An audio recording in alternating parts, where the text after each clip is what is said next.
हम लोग श्रीमद् भागवतम के तीसरे स्कंद के 26वें अध्याय के 62वें 62 श्लोक से शुरू करेंगे। और बात कहाँ खत्म हुई थी? बात यहाँ पे खत्म हुई थी। मनसस चंद्रमा जातो बुद्धिर बुद्धिगताम पति अहंकारस्तो रुद्रश्च चित्तम चैत्यस्ततो भवत। मन से चंद्रमा उत्पन्न हुए, बुद्धि से बुद्धि के स्वामी गिरामपति अर्थात हो, अब मुझे समझ में आया। देखिए, बुद्धि के अधिष्ठाता देवता हैं ब्रह्मा जी, लेकिन पति किसके हैं? जो हमने सुना है सरस्वती जी के पति हैं शायद ना, जो कि गिरा की देवी है, वाणी की देवी है। सरस्वती की वाक थी बेटी ना, ना ना ना वाक था, उनका नाम वाक था। कुछ कंफ्यूजन है कि उनकी पत्नी भी पत्नी है कि बेटी है, लेकिन इतना है कि वो उसके अधिष्ठाता, मतलब उस सेंस में बोल, इसलिए शायद गिरामपति बोले, शायद बोलो कि इस पर व्याख्या नहीं करी गई, लेकिन वाणी के देवता अग्नि है तो स्पष्ट है। गिरापति मतलब, अब हम चलिए छोड़िए क्या विचार करना। हाँ हैं, मतलब ब्रह्मा जी हैं, ठीक है, खुद समझ रहा है।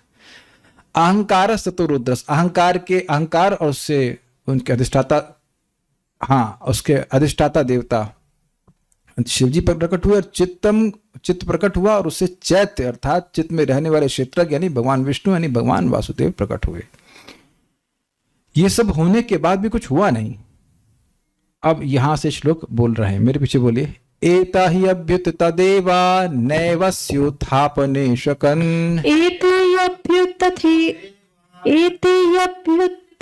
देवा नैवास्योत्थापने शकन्। पुनराविविशुः खानि तमुत्थापयितुं क्रमात्। पुनराविविशुः खानि तमुत्थापयितुं क्रमात्। एतेऽप्युत्थिता देवा नैवास्योत्थापने शकन्। एते हि अभ्युत्थिता देवा नैवास्योत्थापने शकन्। पुनराविविशुः खानि तमुत्थापयितुं क्रमात्। पुनराविविशुः खानि तमुत्थापयितुं क्रमात्।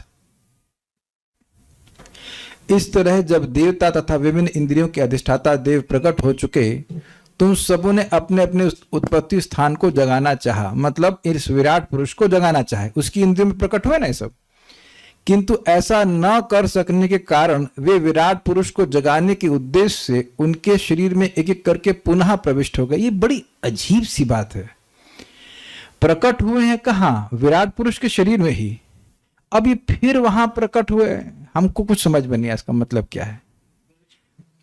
अरे भाई, प्रकट हुए प्रविष्ट हुए हमको तो ये तो समझ में आ रहा, but what does it mean?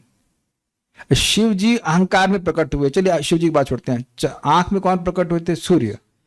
अब इन विराट पुरुष को जगाने के लिए फिर वो आंखों में प्रकट हुए, इसका सेंस हमको समझ में नहीं आ रहा। What does that mean? But जो भी उसका मतलब हो। एते अभ्युत्थिता, ये उत्पन्न हुए। कौन? ये देवता, ये देवता उत्पन्न हुए ही। देवता भी जब अस्य इस विराट पुरुष को उठाने में न एवं रंच मात्र भी नहीं अशकन समर्थ हो सके, तब तम उस विराट पुरुष को उत्थापयितुम उठाने के लिए क्रमशः पुनः खानी आविशु, फिर से विराट पुरुष के शरीर में के छिद्रों में प्रवेश कर गए। मतलब वही उन्हीं स्थानों पर जहां वो प्रकट हुए थे। क्रमशः का मतलब एक के बाद होगा, वो अभी अब देखिएगा भावार्थ दीपिका। अब ये श्लोक शुरू क्यों हो रहा है, ये बहुत अच्छे से समझाया गया है। अन्वय व्यतिरेक के द्वारा क्षेत्रज्ञ को पृथक करने के लिए एते इत्यादि 9 श्लोकों से फिर प्रवेश कहा गया है। ये क्या कह रहे हैं, पहले हम पूरा पढ़ेंगे, सब समझाएंगे आपको। क्षेत्रज्ञ कौन था? जीव और भगवान दोनों को कह सकते हैं, लेकिन यहां पर चैत्य मतलब क्षेत्रज्ञ मतलब भगवान वासुदेव, भगवान विष्णु। तो उन भगवान विष्णु को अन्य सभी देवताओं से अलग करने के लिए 9 श्लोक बोले जा रहे हैं। बेसिकली पॉइंट ये है कि विराट पुरुष में भगवान प्रकट हुए, चित्त में प्रकट हुए, लेकिन उसको उठाने के लिए नहीं प्रकट हुए। अभी तक प्रकट हुए हैं लेकिन उसको उठाने के लिए प्रकट नहीं हुए। तो अब सारे देवता हाथ लगा रहे हैं, आगे जा रहे हैं, प्रवेश करके उठ जाओ उठ जाओ। मान लीजिए कि विराट पुरुष कुंभकर्ण है तो सब लोग प्रयास करेंगे उठाने के, लेकिन नहीं उठेंगे। अंत में भगवान स्वयं जब प्रवेश करेंगे तब वो उठेंगे। तो एक बहुत सिंपल सी बात है। अन्वय का मतलब है कि कारण होगा तो कार्य होगा, दिस इज सिंपल। और उसके आगे ना लगा दीजिए, कारण नहीं होगा तो कार्य नहीं होगा। व्यतिरेक मतलब अपोजिट। समझ पा रहे हैं बात? अन्वय मतलब प्लस, मतलब पॉजिटिव स्टेटमेंट। कारण है तो कार्य है। If there is a cause there will be effect. ना बजेगा, हाँ ये सुना है ना, बांस रहेगा तो बांसुरी बजेगी, और बांस नहीं रहेगा, ना रहेगा बांस और न बजेगी बांसुरी। ये कितने लोगों ने नहीं सुना आज तक कभी? अभिषेक प्रभु आपने सुना ये, न रहेगा बांस न बजेगी बांसुरी। तो यानी कारण नहीं रहेगा तो कार्य भी नहीं रहेगा। तो कहने का अर्थ यह है कि कारण क्या है? जगत को चलाने वाले भगवान विष्णु हैं। वो जब तक प्रवेश नहीं करेंगे, वो प्रवेश करेंगे तो कार्य होगा, और वो प्रवेश नहीं करेंगे तो कार्य नहीं होगा। तो आप देख लेंगे सारे देवता आ गए लेकिन भगवान प्रवेश नहीं करे तो वो विराट पुरुष नहीं जागृत हुआ। फिर आप लास्ट उसके श्लोक में देखेंगे कि भगवान प्रवेश कर गए और विराट पुरुष जग गया। जब आप ये देख रहे हैं कि भगवान ने प्रवेश नहीं किया और देवताओं ने प्रवेश किया फिर भी जागृत नहीं हो रहा है, तो क्या हो रहा है? व्यतिरेक। भगवान नहीं है इसलिए जागृत नहीं हो रहा है। और अब जब लास्ट इसका श्लोक देखेंगे, मतलब इस सेक्शन का, नॉट इस चैप्टर का, तो भगवान प्रवेश कर जाएंगे तो विराट पुरुष जागृत हो जाएगा। तो यानी कारण है तो कार्य हो गया। तो अन्वय व्यतिरेक समझ में आ गया आपको? दूर दूर के शहरों में होने वाली शांति मुझे ये बोध करा रही कि ऊपर से गया सब कुछ। अरे भाई सीधी बात है, यहां बताया जाए कि ये देवता प्रवेश किए फिर भी नहीं उठा, ये देवता प्रवेश किए फिर भी नहीं उठे, वो देवता प्रवेश किए फिर भी उठे। तो क्यों नहीं उठे? क्योंकि भगवान प्रवेश नहीं कर रहे हैं। और जब फिर अंत में दिखाएंगे भगवान प्रवेश कर गए तो उठ गए एक बार में। तो कहने का मतलब यह है कि भगवान की विलक्षणता अन्य देवताओं से दिखाई जा रही है। सुपीरियरिटी, विलक्षणता, कि एकदम भगवान अलग हैं। कोई ये ना सोच ले भाई, कोई सोच सकता है ना कि जैसे सारी इंद्रियों में अन्य देवता प्रकट हुए हैं तो भगवान भी प्रकट हुए, कोई दिक्कत नहीं है। लेकिन नहीं, दिक्कत है। अन्य देवता भी जो चला पा रहे हैं इंद्रियों को, वो भी भगवान की शक्ति से ही चला रहे हैं। ऐसा नहीं कि भगवान से अलग होकर चला रहे हैं। और भगवान अगर चाह लेंगे तो कोई देवता कुछ नहीं कर सकता। Is it okay? जैसे इस जगत के आप देखो, अपने आसपास कोई बल्ब है, एसी है, पंखा, सब चल रहे हैं लेकिन पावर हाउस पर आश्रित हैं। पावर हाउस इनमें से किसी पर आश्रित नहीं है। क्लियर हो गया कि नहीं? तो पावर हाउस से अगर आप बिजली बंद कर देंगे तो भी सब चलने वाले नहीं है। क्लियर है? ठीक है। हाँ, माइक पूछिए। माइक कहां गया?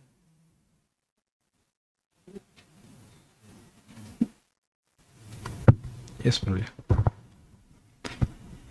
प्रभु जी, ये क्षेत्रज्ञ तो देवता भी हो सकते हैं ना? अच्छा, आप आए थे क्या? पिछली क्लास में आए थे? आपने पढ़ाया नहीं कुछ माता जी? केवल बच्चों को ट्यूशन देती हैं आप, प्रभु जी को नहीं देती? क्षेत्र के देवता भी हो सकते हैं। अच्छा, कौन से क्षेत्र के बारे में बात हो रही थी पिछले श्लोक? चलिए, आपसे बहुत प्रेम से डांटेंगे नहीं, आपको छोड़ दे रहे हैं। ठीक है, देखिए पिछले श्लोक में लिखा है चैत्य। कहां गया चैत्य? याद था ना? चैत्य मतलब चेतना के अधिष्ठाता देव वासुदेव, जो कि क्षेत्रज्ञ है। ये बोला गया था कि नहीं? तो वहां पे चक्रवर्ती पाद की टीका में स्पष्ट बताया गया था ना कि यहां पर चैत्य मतलब चित्त के अधिष्ठाता देव, क्षेत्रज्ञ जीव कहना उचित नहीं है, क्योंकि उसमें कर्तृत्व करणत्व का अभाव सर्वत्र प्रतिपादित किया गया है। जीव करता नहीं है, करने वाला भगवान है। तो वह अधिष्ठाता नहीं हो सकता है, वह उसका नियामक नहीं हो सकता है। जीव कुछ नियामक नहीं कर रहा, वो केवल अब चुपचाप बैठे देख रहा है कि क्या हो रहा है। तो क्षेत्रज्ञ जीव है, लेकिन विराट पुरुष की बारे में बात हो रही है। क्षेत्रज्ञ मतलब जो हृदय के स्थान में बैठा हुआ है। तो ठीक है, जीव हो सकता है लेकिन वो अधिष्ठाता नहीं हो सकता है, इसलिए वहां क्षेत्रज्ञ के रूप में से कैंसिल किया गया था। भगवान वासुदेव को स्वीकार किया। आप थे ना कल की क्लास में? देवता क्षेत्रज्ञ हैं, ठीक है, अपने शरीर में है ना, उनको अपने शरीर को नहीं उठाना है विराट पुरुष को उठाना है ना। आप समझिए बात, विराट पुरुष को उठाना है कि अपने को उठाना है? वो तो उठे हुए हैं, बेचारे परेशान है कि नहीं उठ रहे हैं। तो विराट पुरुष को उठाना है ना। कुंभकर्ण सो रहा था ना, बाकी लोग जगा रहे थे, कोच रहे थे, वो नहीं उठ रहा था। तो ये बात है, ठीक है। तो क्षेत्रज्ञ यहां पे देखिए, क्षेत्रज्ञों नहीं लिखा है, क्षेत्रज्ञ को कहा। क्षेत्रज्ञ एक व्यक्ति को पृथक करने के लिए, यानी कि भगवान जो क्षेत्रज्ञ है उसको अन्यों से, अन्य सभी देवताओं से पृथक करने के लिए। इस बात को आप टीका में आने वाला, क्षेत्रज्ञम अपि माम विद्धि सर्व क्षेत्रेषु भारत। अब तो ये बात तो पता ही है गीता की, भाई भगवान भी क्षेत्रज्ञ है, लेकिन अब अपि कहने का मतलब एक अकेले भगवान सारे के खेतों को जानते, सारे क्षेत्र को जानते हैं, तो वो सारे देवता ऐसे तो है नहीं। ठीक है, तो ठीक है, क्लियर हो गया, कोई दिक्कत नहीं। अन्वय अर्थात कारण होने पर कार्य होता है। जैसे आज वेदवादी ने पुलाव बनाया था तो मसाला तेज हो गया, तो वेदवादी बताइए मसाला तेज हुआ, मसाला तेज डालने पर तेज हुआ कि नहीं डालने पे भी तेज हो जाता है? समझ में आ गया? कारण है तब कार्य है। ऐसा तो नहीं कि आपने चीनी डाली और मसाला तेज हो गया उसमें। It's very simple. तो विराट पुरुष का समझेंगे कार्य कौन सा हो रहा है यहाँ पे। विराट पुरुष की जागृति ये कार्य है। तो जब भगवान प्रवेश करेंगे तो विराट पुरुष जागृत हो जाएंगे, और जब तक भगवान प्रवेश नहीं करेंगे विराट पुरुष जागृत नहीं होंगे। ये पहले से हम आपको स्टोरी सुना दे रहे हैं। तो इससे भगवान अन्य देवताओं से अलग हुए कि नहीं हुए? अब ये मत कहेगा कि ये सब मुश्किल है समझना, इजी है कि नहीं। यानी कि अन्य देवता मिलकर भी जो काम नहीं कर पा रहे हैं वो अकेला भगवान कर दिया। अब तो समझ में आ गया। तो इसलिए कह रहे हैं अन्वय व्यतिरिक्त। अरे आपको पता है इतनी रिसर्च करनी पड़ती है यहाँ पे। हाँ समझ में आ गया। अब बड़े पैसे खर्च होते हैं, दिमाग लगभग पैसे बहुत दिमाग खर्च होता है बहुत। हम पहले तो छोड़, हमने कहा चलो टीका देखेंगे नहीं, क्या बोल रहे हैं। Then I was able to appreciate this very nice comment. अन्वय अर्थात कारण होने पर कार्य होता है, व्यतिरेक अर्थात कारण नहीं रहने पर कार्य भी नहीं रहता है। जब तक भगवान अंतर्यामी के रूप में विराट में प्रवेश नहीं करेंगे तो वह जागृत नहीं होगा। इसे हो गया व्यतिरेक। और जब वे प्रवेश करेंगे तभी वह जागृत हो गया, अन्वय। ठीक है, इसके द्वारा भगवान को सभी अन्य देवताओं से पृथक दिखाया गया है। तात्पर्य, भीतर सोते हुए अधिष्ठाता देव को जगाने के लिए मनुष्य को अपने ऐन्द्रिक कर्मों को बाहर से मोड़कर भीतर ले जाना होता है। अगले श्लोकों में विराट पुरुष को जगाने के लिए जिन ऐन्द्रिक कर्मों की आवश्यकता होती है उनका सुंदर वर्णन किया गया। हम पूरा तो नहीं समझ पा रहे हैं प्रपात में क्या कह रहे हैं। इतनी बात समझ में आ रही है कि भगवान अंदर बैठे हुए हैं एंड वो सो तो नहीं रहे हैं। सो रहे हैं भगवान, सो तो नहीं रहे लेकिन जगा नहीं रहे हम लोगों को, ऐसा कुछ कह सकते हैं। So when we engage our senses in Krishna's service, then he becomes active. जब हम अपनी इंद्रियों को भगवान की सेवा में लगाते हैं तब वो हमारी सहायता करते हैं आध्यात्मिक दिशा में प्रगति करने। इतनी बात समझ में आ रही है, बाकी अब वर्णन होगा। अब हम श्लोक तेजी से पढ़ेंगे क्योंकि एक ही बात को बताया जाएगा। तो अब अन्वय मैं नहीं देखूंगा, जो लोग इंटरेस्टेड है अन्वय रख दिए गए, उसको आप लोग पढ़ लेना, बहुत ईजी है। ठीक है, वह निर्वाचा मुखम भेजे नोदतिष्ठत् तदा विराट। वह निर्वाचा मुखम भेजे नोदतिष्ठत् तदा विराट। घ्राणेना नासिके वायुर्नोदतिष्ठत् तदा विराट। घ्राणेन नासिके वायुर्नोदतिष्ठत् तदा विराट। तो टीका नहीं है, आप इसका अनुवाद पढ़ दीजिएगा, हो जाएगा। पढ़िए।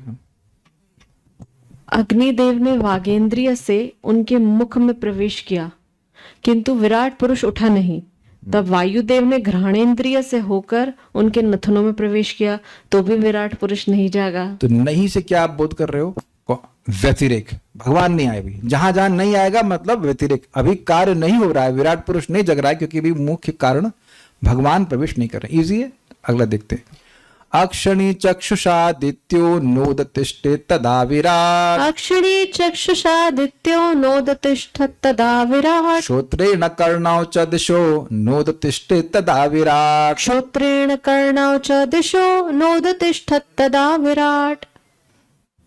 तब सूर्यदेव ने चक्षुरेंद्रिय से विराट पुरुष की आंखों में प्रवेश किया तो भी वह नहीं उठा।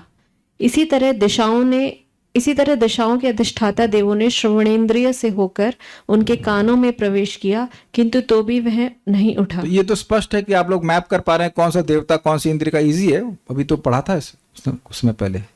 त्वचम रोमाभिरोषध्यो नोदतिष्ठत् तदा विराट। त्वचम रोमाभिरोषध्यो नोदतिष्ठत् तदा विराट। रेतसा शिशनमापस्तु नोदतिष्ठत् तदा विराट। रेतसा शिश्नमापस्तु नोदतिष्ठत् तदा विराट। त्वचा तथा जड़ी बूटियों के अधिष्ठाता देवों ने शरीर के रोमों से त्वचा में प्रवेश किया किंतु तो भी विराट पुरुष नहीं उठा। तब जल के अधिष्ठाता देव ने वीर्य के माध्यम से जननांग में प्रवेश किया किंतु विराट पुरुष नहीं जागा। गुदम मृत्युरपानेना नोदतिष्ठत्तदा विराट् उदं मृत्युरपानेन नोदतिष्ठत्तदा विराट् तावेन्द्रौ बलेनैव नोदतिष्ठत्तदा विराट् हस्ताविन्द्रो बलेनैव नोदतिष्ठत्तदा विराट। मृत्युदेव ने अपान इंद्रिय से उनकी गुदा में प्रवेश किया, किंतु विराट पुरुष में कोई गति नहीं आई। तब इंद्रदेव ने हाथों में पकड़कर गिराने की शक्ति के हाथों में प्रवेश किया, किंतु इतने पर भी विराट पुरुष नहीं उठा। समझ रहे, पकड़ने और गिराने की शक्ति हाथ में होती है, वो थी इसकी अध्यात्म, याद आ रहा होगा आपको। तो वो सब लग गई, लेकिन विराट पुरुष उठ नहीं रहे। ओके, विष्णुर्गत्यैव चरणौ नोदतिष्ठत्तदा विराट् विष्णुर्गत्यैव चरणो नोदतिष्ठत्तदा विराट नाडिर्नद्यौ लोहितेन नोदतिष्ठत्तदा विराट् नाडिर्नद्यो लोहितेन नोदतिष्ठत्तदा विराट। भगवान विष्णु ने गति की क्षमता के साथ उनके पांवों में प्रवेश किया, किंतु तब भी विराट पुरुष ने खड़े होने से इनकार कर दिया। तब नदियों ने इंटरेस्टिंग है कि इनकार भी नहीं की वो, कि मैं नहीं उठूंगा ये भी नहीं बोले। अरे सोने दो 5 मिनट और, नहीं अभी 5 मिनट्स और प्रभु जी, और नहीं अभी ये कुछ नहीं बोले, इनकार कर दिया। मैं ये नहीं बोला कि मैं नहीं उठूंगा, जस्ट पढ़ा रहा हूँ। ये कहना करते हैं, इनकार करने का मतलब मैं सोचेगा कि वो मना कर रहा है, इट्स नॉट एक्टिव। हाँ, तब नदियों ने रक्त नाड़ियों तथा संचरण शक्ति के माध्यम से रक्त में प्रवेश किया, किंतु तो भी विराट पुरुष हिला डुला नहीं। किसी को दिक्कत नहीं हुई, कोई दिक्कत किसी को नहीं हुई। यहाँ पे हम आगे नहीं जाएंगे, देखें कि इसके अंदर ऑब्जर्वेशन पावर है। इस श्लोक में कुछ दिक्कत नहीं हुई आपको। विष्णु भगवान, ये भगवान नहीं, ये देवता है। वाह, अब तो मैं आपके लिए सही में खाना बना पड़ेगा। अमेजिंग वेदवाद। यस, विष्णु, हम बात यही हो रही है कि भगवान विष्णु को अन्यों से अलग करने के लिए ये सब बातें बोल रहे हैं। तो विष्णु जब प्रवेश कर गए पांव में, तब काहे नहीं खड़े हुए ये? तो आपको अब याद आ रहा हो कि क्यों कहा गया था, जब हरि बोला गया था चरण वाले में, तो देवता है जो कि भगवान विष्णु के द्वारा आवेशित है, न कि वह भगवान है। यद्यपि यहां लिखा है भगवान विष्णु और वहां भी हरि लिखा था, लेकिन अगर आपको याद हो, चक्रवर्ती पाद ने स्पष्ट कहा है कि जो चरण में प्रवेश करने वाले देवता जिनको हरि कहा जा रहा है, वो भगवान विष्णु के द्वारा शक्ति प्रदत्त देवता है। इसे आवेश कहते हैं, एनर्जी दी गई है भगवान को के द्वारा, न कि साक्षात भगवान विष्णु है। इसलिए अभी भी वही पॉइंट चल रहा है कि वो देवता प्रवेश किए, न कि भगवान विष्णु साक्षात प्रवेश किए। ठीक है, very good, very good. Okay,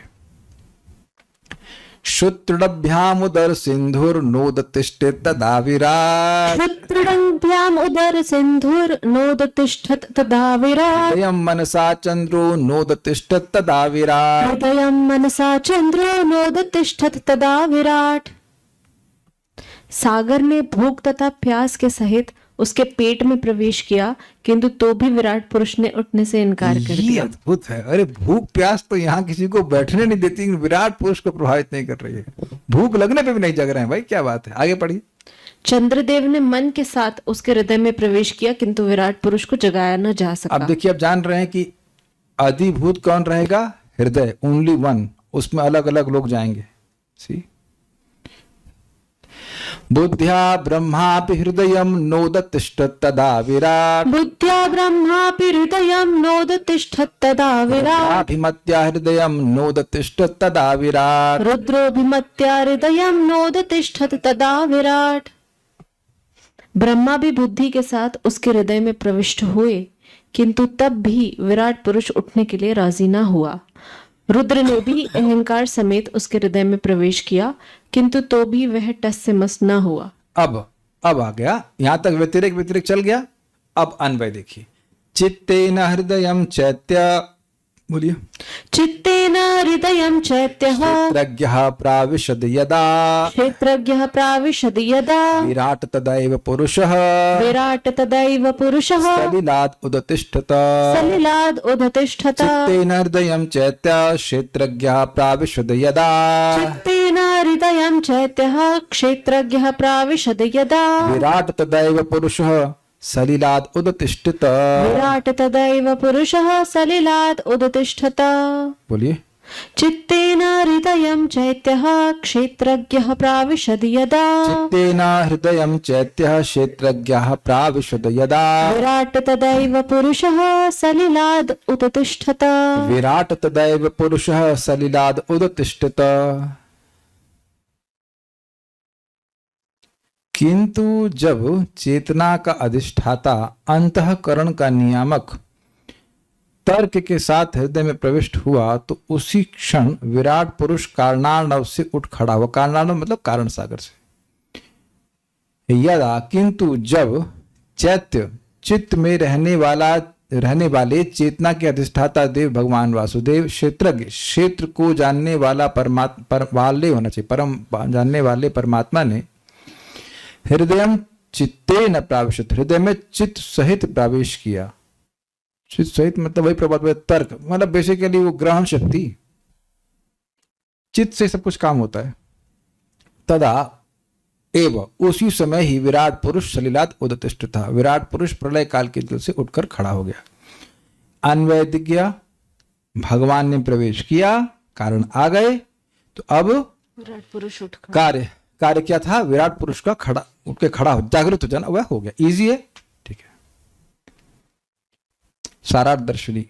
वैसे अगर आप सिंपल मतलब बिना टीका के भी पढ़ रहे होते और इसको पढ़ रहे होते तब भी आपको समझ में आ जाता कि भगवान जब तक प्रवेश नहीं करेंगे तब तक कुछ नहीं हुआ। तो भगवान की विलक्षणता आपको एक सिंपल एक नॉर्मल रीडिंग से भी समझ में आ जाती। अगर आप कभी नहीं किसी व्यक्ति ने इसको पहले पढ़ा है कभी तो इट इज मेक सेंस।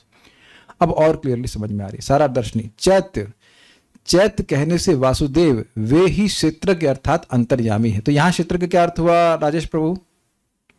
यहां पर क्षेत्रज्ञ का क्या अर्थ है? अंतर्यामी। जीवात्मा अंतर्यामी नहीं है, क्योंकि श्री गीता में 10.3 में कहा गया, ये गलत है रेफरेंस ना, 10.3 है। It can not be 10.3, it should be 13.3। हाँ ये त्रुटि हो गई मेरे से, एक बार देख लीजिएगा। 13.3 है, 10.3 नहीं। क्षेत्रज्ञम चा अपि माम विद्धि, मुझको भी क्षेत्रज्ञ जानो। मुझको भी मतलब जीवात्मा है क्षेत्रज्ञ, लेकिन भगवान मुख्य क्षेत्रज्ञ हैं।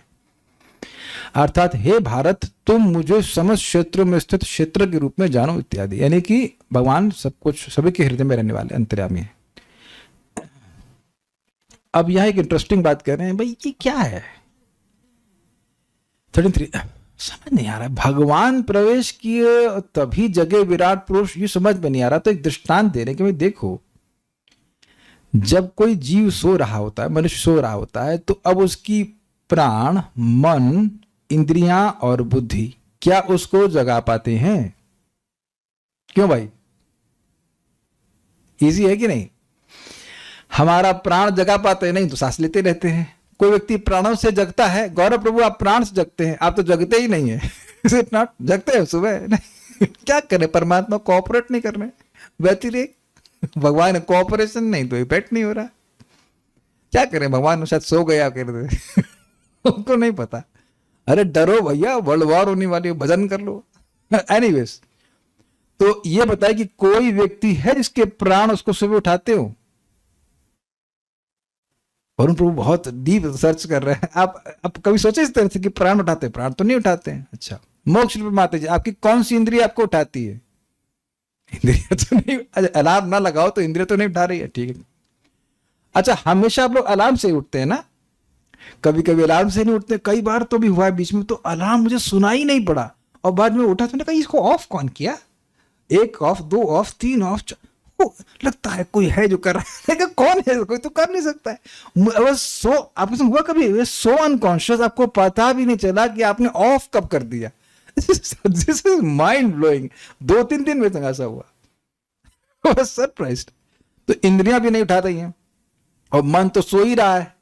प्रसुप्तम शब्द मतलब स्वप्न भी खत्म है, तो अब उस समय मन भी नहीं उठा सकता और बुद्धि भी ऑफ है, तो यह सब चीज तो नहीं उठा सकती हैं। यानी कि इन सारे के अधिष्ठाता देवता भी नहीं उठा सकते, तो भगवान ही उठाते हैं, भगवान ही सुलाते हैं और भगवान ही उठाते हैं। तो विराट पुरुष का एक मॉडल हमारा शरीर है। भाई आप अभी तक विराट पुरुष को कैसे समझ रहे थे? जब श्लोक आ रहे थे अपने शरीर को देख के समझ रहे थे ना, आंख है, कान है, तो उसी बात को समझा रहे हैं सुखदेव गोस्वामी जी, सॉरी सुखदेव गोस्वामी नहीं, कौन बोल रहे हैं, मैत्रेय मुनि नहीं, कपिल देव। बहुत सारे सभी लोग बोल रहे हैं, लेकिन यहाँ पे कपिल देव बोल रहे हैं ओरिजिनली। तो कपिल देव बोल रहे हैं कि भाई देखो, जैसे जो व्यक्ति खूब सो रहा होता है गहरी नींद में, उसे कौन उठाता है? भगवान उठाते हैं। उसी प्रकार से विराट पुरुष को भगवान ने उठाया, क्या कठिनाई है? आगे समझ में इस श्लोक बोल रहे हैं, यथा प्रसुप्तम पुरुषम प्राणेन्द्रिय मनोधियः यथा प्रसुप्तं पुरुषं प्राणेन्द्रिय मनोधियः भवन्ति विना येना नोत्थापयितुमोजसा भवन्ति विना येन नोत्थापयितुमोजसा यथा प्रसुप्तम पुरुषम प्राणेन्द्रिय मनोधियः यथा प्रसुप्तं पुरुषं प्राणेन्द्रिय मनोधियः भवन्ति विना येन नोत्थापयितुमोजसा। भवन्ति विना येन नोत्थापयितुमोजसा। बोलिए, यथा प्रसुप्तं पुरुषं प्राणेन्द्रिय मनोधियः यथा प्रसुप्तम पुरुषम प्राणेन्द्रिय मनोधियः प्रभवन्ति विना येन नोत्थापयितुमोजसा। भवन्ति विना येन नोत्थापयितुमोजसा।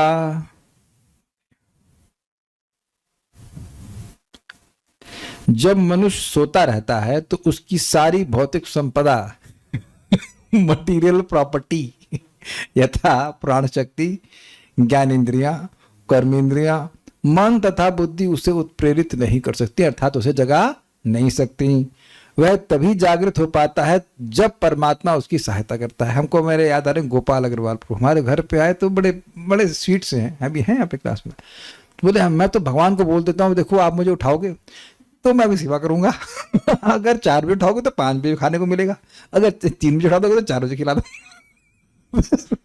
Very sweet and it's actually very sweet, because ये ज्ञान पर आधारित है भाई। भगवान नहीं उठाएंगे तो आप कैसे उठिए? You can not wake up, you just can't wake up, उठ ही नहीं सकते। उठ भी जाते हैं, देखे होंगे हमने सुबह जब करते हैं, very very nice, very simple businessman, simple person.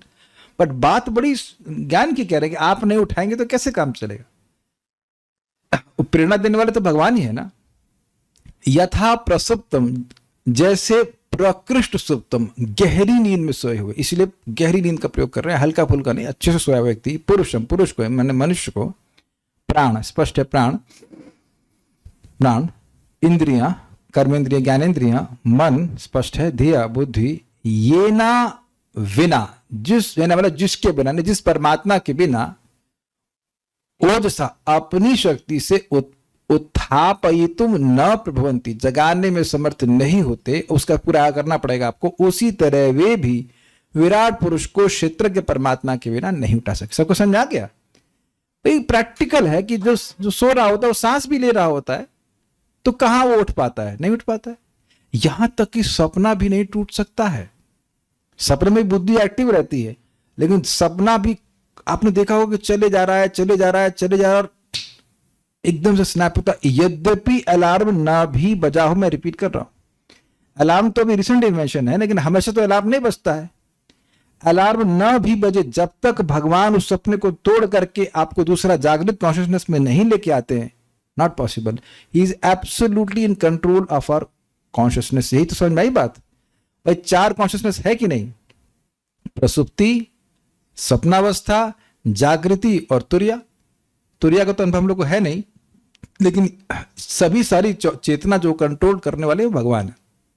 भाई ये तो वरुण प्रभु समझ ही नहीं कि नींद कैसे जाती है। अरे प्रभु, चाचा कितने अज्ञान में, चाचा कितने अज्ञान में। पापा को पता होगा, राजेश प्रभु आपको पता है सोते कैसे? आपको भी नहीं पता। मम्मी को तो पता होगा, निशा माता M.Pharm में नहीं पढ़ाया होगा। राधा रमन प्रभु आप तो जानते हैं, ब्रजवासी हम सब जानते हैं। नहीं, आप नहीं जानते हैं।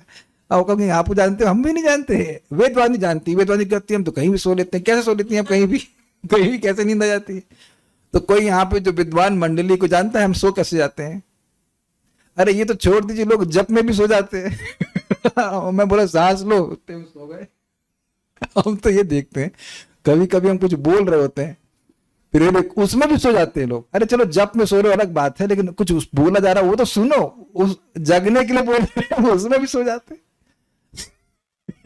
क्या तो यानी दिख रहा है कि नींद अपने कंट्रोल में है नहीं ना।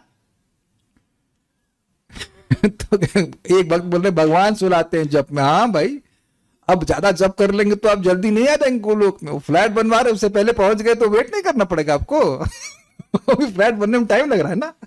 भगवान सुना देते हैं। वाह वाह वाह, ये बहुत अच्छे अच्छा प्रवचन देंगे आप लोग। भगवान सुनाते हैं जप में। ये कह रहे हैं तो फिर जप में सोना भगवान कराते हैं? नहीं, आपकी इच्छा है इसलिए भगवान कराते हैं। भगवान बता तो रहे हैं टीचर के द्वारा कि गहरी सांस लो, हवा भी दी है, अभी तो हवा मतलब ठीक ही है, तो हवा का ही नहीं ले रहे हैं। Anyways the point is very simple कि व्यक्ति जैसे जग नहीं सकता अगर भगवान न जगाएं, उसी तरह से सारे देवता मिलकर भी विराट पुरुष को नहीं जगा पाए। सबको समझ में आ गया दृष्टांत से? दृष्टांत का पर्पस यही होता है। Very good, so will go forward. सारा दर्शनी समष्टि विराट देह, समष्टि में टोटल विराट देह के उत्थापन विषय में, उठाने के विषय में व्यष्टि देह का दृष्टांत दे रहे हैं। इस जगत में जो इंडिविजुअल देह देख रहे हैं उसका दृष्टांत देकर के समझा रहे हैं। ये ना जिनके द्वारा चित्त के अधिष्ठाता परमेश्वर के बिना निद्रित व्यक्ति को जैसे प्राण इंद्रिय मन और बुद्धि उठाने में समर्थ नहीं होते, उसी प्रकार जिस परमेश्वर के बिना अग्नि आदि देवगण भी समष्टि विराट को यानी कार्यक्षम करने में समर्थ नहीं हुए। देखिए कार्यक्षम का मतलब ही has to become active to do certain things, तो वो सारी चीजें नहीं करने वाले। शरीर सृष्टि हो गई है, लेकिन जैसे व्यक्ति जागृत होता है तो बहुत कुछ कार्य करता है, ऐसे ही विराट पुरुष को एक्टिव करने में देवता समर्थ नहीं हो पाए। तात्पर्य, सांख्य दर्शन की व्याख्या यहां पर इस दृष्टिकोण से विस्तार से की गई है कि विराट पुरुष अर्थात श्री भगवान का विश्व रूप ही विभिन्न ज्ञानेंद्रियों एवं उनके अधिष्ठात्र देवों का उत्पत्ति केंद्र है। समझ में आ गया? तो बहुत ईजी है। अग्नि से फिर अग्नि नहीं, आंखें, आंखों से चक्षुरेंद्रिय, उसके अग्नि की उत्पत्ति हुई, ऐसे आपने पूरा क्रम से सुना था, ठीक है। विराट पुरुष एवं ज्ञानेंद्रियों के अधिष्ठात्र देवों का अथवा जीवों का संबंध इतना जटिल है कि केवल ज्ञानेंद्रियों के प्रयोग मात्र से उनके अधिष्ठात्र देवों, भले ही वे परस्पर संबंध हो, जगाया नहीं जा सकता। विराट पुरुष को जगाना या परमेश्वर को लौकिक कार्यों से संबद्ध करना संभव नहीं है। केवल भक्ति योग एवं वैराग्य से ही अखिल परमेश्वर से संबंध जोड़ा जा सकता है। ये लास्ट लाइन तो समझ में आ गई। ये क्या है समझ में नहीं आ रहा, फिर से पढ़ें। विराट पुरुष एवं ज्ञानेंद्रियों के अधिष्ठात्र देवों का अथवा जीवों का संबंध ऐसा जटिल है कि केवल ज्ञानेंद्रियों के प्रयोग मात्र से उनके अधिष्ठात्र देवों, भले ही वे परस्पर संबंध जगाया नहीं जा सकता। हमें कुछ भी नहीं समझ में आया कि क्या कह रहे हैं प्रभुपाद जी यहाँ पे, किस उद्देश्य से कह रहे हैं। आप लोगों को समझ में आ रहा है कुछ? भक्ति योग तो समझ में आ रहा है, अब चलिए हमको नहीं समझ में आ रहा कि इस कंटेक्स्ट में प्रभुपाद यहाँ पे क्या कह रहे हैं। बट चलिए अब एक बात यहाँ पे आ गई। ये तो सुन के क्या सीखा आपने? सांख्य योग प्रदक बाला प्रवदंती न विपश्चितः एकमाप्यम स्थितम सम्यक उभयोर विन्दते फलम। सांख्य और भक्ति योग अलग अलग नहीं है। तो देखिए, सांख्य का चर्चा करते करते अब आप समझ गए कि भगवान ही सब कुछ चलाने वाले हैं। तो फिर क्या करेंगे हम लोग? अगर कोई ऐसा समझ गया कि वासुदेवम सर्वमिति, क्या आप आज के डिस्कशन से कुछ समझ पा रहे हैं कि वासुदेवम सर्वमिति, भगवान वासुदेव सब कुछ चलाने वाले हैं? तो अब जब भगवान वासुदेव सब कुछ चलाने वाले हैं तो आप क्या करेंगे? भगवान वासुदेव की भक्ति करेंगे। यही बात यहाँ बोल रहे हैं। तो बेसिकली यद्यपि चैप्टर प्रकृति पुरुष का विवेक है, सब कुछ चलेंगे, उसका कंक्लूजन क्या आ रहा है? कंक्लूजन भक्ति ही आ रहा है। ऐसे भगवान की व्यक्ति को भक्ति करना चाहिए, क्योंकि उसकी इंद्रियों के जितने भी कार्य हैं वो भगवान के द्वारा ही नियमित है। और ये बात मैं बोलना भूल ना जाऊं, ये बोल रहा हूं, हम कुछ भी कार्य कर रहे हैं, एनीथिंग, तो ये समझना चाहिए कि वो हम लोग बिल्कुल से हमारे हाथ की तरह है। मेरा हाथ वैसे ही कार्य कर रहा है जैसा मेरा शरीर या मैं कराना चाहता हूं। ऐसे ही हम सब लोग कार्य कर रहे हैं अलग अलग प्रकार से, लेकिन जो भी शक्ति मिल रही है वो भगवान के द्वारा ही मिल रही है। ये भगवान के द्वारा ही हम लोग नियमित है। ये व्यक्ति को समझना चाहिए। कोई भी कुछ कर पा रहा है या नहीं कर पा रहा है वो इसीलिए क्योंकि भगवान उसको करने दे रहे हैं या नहीं करने दे रहे हैं। इसीलिए आप देखेंगे, आप सभी लोग अनुभव कर रहे होंगे कि प्रारंभ में बातें समझ में नहीं आती हैं, because Krishna actually doesn't allow you to understand, actually because you are not qualified. लेकिन जैसे जैसे व्यक्ति भजन करता रहता है, भक्ति करता रहता है, शुद्ध हो जाता है, तो भगवान उसको समझने देते हैं। कितने लोग कोई अनुभव हुआ है? जो किसी को नहीं हुआ। सो ऐसे ही मैं बोले जा रहा हूँ। 1 गिनती कर, 2 3 4 5 6 7 वटएवर 8 9 है, मतलब कुछ लोग ऐसे। और एक बहुत बड़ी बात यहां समझने वाली है, जिस ज्ञान के लिए आप योग्य होंगे भगवान उस ज्ञान से आपको मरहूम नहीं रखने वाला है। उर्दू समझाए मेरी? मरहूम, मरहूम बोलते हैं ना, मरहूम, मरहूम मीन्स महरूम, महरूम, मरहूम। वंच एक दिन हम उर्दू में क्लास देंगे पूरा, तो कहीं हो सकता है पाकिस्तान वाले को सुन ले तो मरहूम नहीं रखने वाले, you won't be denied of that knowledge. अपरिचित नहीं, मतलब आपको वांछित नहीं रखेंगे। मैं इसलिए बोल रहा हूँ कि कभी कभी लोग सोचते हैं अरे हमको रासलीला समझ में नहीं आ रही। भाई तुम्हारी योग्यता नहीं है समझने की। अभी भजन करिए, धीरे धीरे करके जब योग्यता आएगी तो भगवान सारा कुछ बताएंगे। Don't jump on that. Parikshit Maharaj नहीं कह रहे क्या आप यहाँ विराट के बारे में बता रहे हैं, हमारा मन कर रहा है कि वो सुने, हम रासलीला सुने, ये सुने। नहीं, he is patiently hearing it and that's the way you understand Bhagavatam. सब कंट्रोलर भगवान है, भगवान ही नियामक है। एक चीज आप कभी नोटिस नहीं करते हैं, मेरे भी प्रवचन में होता है और बहुत बड़े बड़े भक्तों के प्रवचन में भी होता है कि वो बोलना कुछ चाहते हैं और मुख से कुछ और निकल रहा होता है, और आप समझ जाते हो कि बोलना वो कुछ और चाहते हैं, उनके मुख से कुछ और निकल रहा है। उसी से समझ में आ जाना चाहिए कि भगवान नियमन करने वाले हैं। वो सोच रहे कुछ लेकिन मुख से कुछ और निकल रहा है। फिर उस थोड़े समय के बाद with in a fraction of second उस वक्ता को याद, अरे हम गलती बोल दिए, ओ ठीक है ये ऐसा था। तो हर व्यक्ति नियमित है। इसीलिए कभी कभी हमको कुछ लोग बोलते हैं आप ऐसा मत बोलिए, वैसा बोलिए। हमने कहा भाई आप व्यास आसन पे बैठकर हम कंट्रोल होकर थोड़ा, मतलब ऐसे तो ना अपने कंट्रोल में बोलते हैं। जो बात समझ में आ रही होती है वो धारा प्रवाह आती है, उसमें कुछ त्रुटि भी हो जाती है, दैट्स अ डिफरेंट थिंग। लेकिन आप ये नोटिस करेंगे कि महान महान प्रवचनकर्ता भी ऐसी गलती कर देते हैं। तो हर व्यक्ति भगवान के द्वारा कंट्रोल्ड है। ये डाइजेस्ट करना थोड़ा सा मुश्किल होता है, लेकिन डाइजेस्ट करना ही पड़ेगा। ईशस्य ही वशे लोको योषा दारू मय था। कभी कभी हम देखते हैं कुछ लोग बोल रहे होते हैं कि भाई सुबह आओ जप करो, उससे किसको फायदा होगा? उसी को होगा। लेकिन पता नहीं क्यों तो समझने में टाइम लगता है उसको। प्रभु जी मैं मायापुर चला गया, फिर मायापुर से पुरी चला गया था, फिर होली खेलने के लिए कोटा चला गया। उन्होंने कहा तुम भजन कब करोगे? अगले जन्म करो। नहीं इसी जन्म में करूंगा, इसी जन्म करूंगा। आ रहा हूँ प्रभु जी, कल आ रहा हूँ मैं। तो कभी कल आता ही नहीं है। It takes some time. But actually पता क्या होता है, हम सोच रहे कि जो चीज हमको आसानी से समझ में आ रही है, सामने वाले की बुद्धि भी तो वैसे समझ रही होगी उसको, है ना? सबकी बराबर है कि नहीं? और आप ये बताइए कि क्या किसी की बुद्धि में प्रवेश कर सकते हैं आपकी वो क्या समझ रहा है? This is very interesting. कभी आपने सोचा इस तरह से कि आपको समझ में आ रहा है और आप ये सोच रहे कि सामने तो इतना इजी है कि सामने वाले को समझ में आ रहा है जीवन का उद्देश्य भगवान की प्राप्ति करना, इज इट नॉट? भगवान से, लेकिन उसको नहीं समझ में आ रहा। हर व्यक्ति को उतना ही समझ में आ रहा है जितना उसको भगवान समझने दे रहे हैं। तो प्रश्न होगा भगवान काहे को समझने दे रहे हैं और कुछ नहीं समझने दे रहे हैं? क्योंकि वो समझना नहीं चाहता है।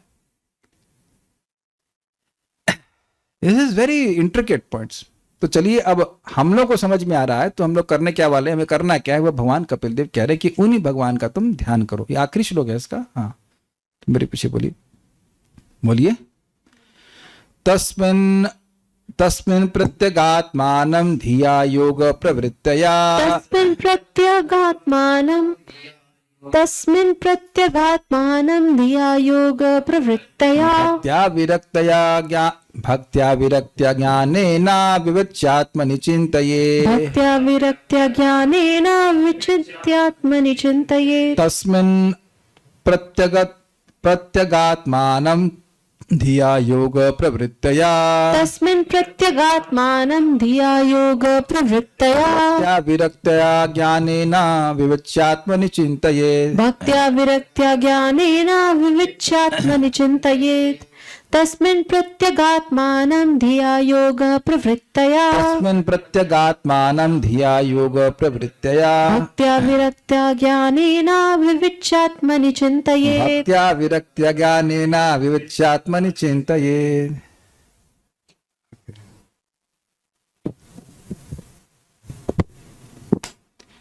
अतः मनुष्य को, अतः समझ में आ गया, अतः का पॉइंट समझ में आ गया, सब कुछ करने वाले भगवान हैं, उनके बिना कुछ नहीं होगा। अतः मनुष्य को समर्पण, वैराग्य तथा एकाग्र भक्ति के माध्यम से प्राप्त आध्यात्मिक ज्ञान में प्रगति के द्वारा इसी शरीर में परमात्मा को विद्यमान समझकर उसका चिंतन करना चाहिए, यद्यपि वे इससे अलग रहते हैं।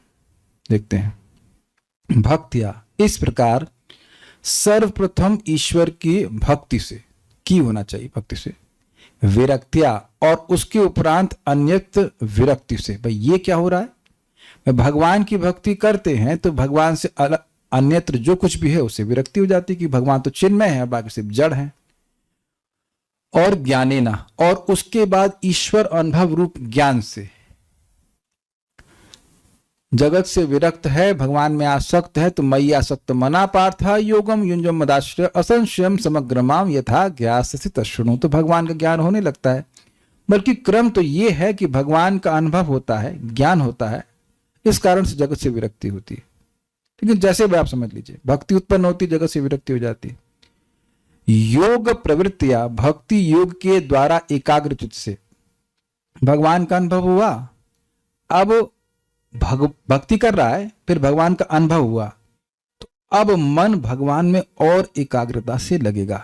इसलिए कह रहे हैं योग प्रवृत्त, योग के द्वारा प्रवृत्त, प्रवृत्त समझते हैं, इंगेज्ड, इंपेल्ड, इंगेज्ड, नियोजित, इंग्रॉस तो है, इंग्रॉस तो अर्थ आ रहा है, लेकिन वो समझ पा रहे हैं, भक्ति योग उसको प्रेरित कर रहा है भक्ति में प्रवृत्त होने के लिए।